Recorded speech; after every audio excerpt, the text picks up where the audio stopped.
మీరు మొదటగా అంటే పాట రాసి మీరు పాడతారు కాబట్టి, ఫస్ట్ టైమ్ ఆ సందర్భం ఏది? అంటే ఒక వావ్! అనేటువంటి రియాక్షన్ వచ్చిన ఆ సందర్భం ఏది మొదటిసారి?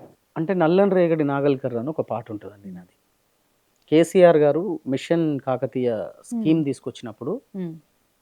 నేను ఆ పాట రాసా. నల్లని రేగడి నాగలి కర్రు నవ్వింది ఈవేళ, ఏండ్ల తరబడి ఎండిన తుమ్మకు ఏరే మొలిసేనా. నల్లని రేగడి నాగలి కర్రు నవ్వింది ఈవేళ, ఏండ్ల తరబడి ఎండిన తుమ్మకు ఏరే మొలిసేనా. కరువుతో కాలం గడిపిన కాలువ ఆకలి తీర కాలిగిన సెలుక, మురిసి ముద్దాడిన ఈ తల్లి చెరువమ్మను. నల్లని రేగడి నాగలి కర్రు నవ్వింది ఈవేళ, ఏండ్ల తరబడి ఎండిన తుమ్మకు ఏరే మొలిసేనా.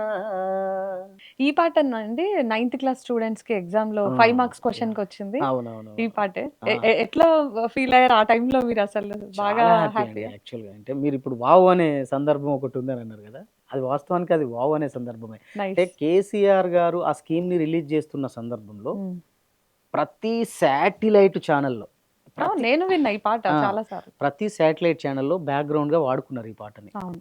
నా పాట. నేను రాసిన పాట. హ్మ్. ఇక అది వావ్! అనే సందర్భం కాకపోతే ఏముంది. ఆ తర్వా డబల్ వావ్! ఆ తర్వాత నైన్త్ క్లాస్ పిల్లలకి ఆల్మోస్ట్ తెలంగాణ వ్యాప్తంగా క్వార్టర్లీ ఎగ్జామ్‌లో 5 మార్కుల క్వెషన్‌కొచ్చింది. ఇదే అబ్బా! పాట. దీంట్లో ఒక చరణం ఉంటుంది.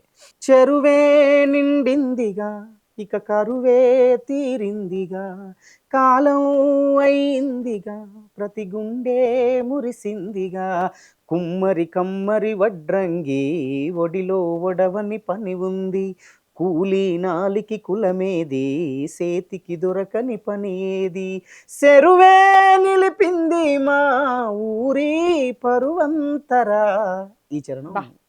దాంట్లో స్పెసిఫిక్‌గా మెన్షన్ చేసి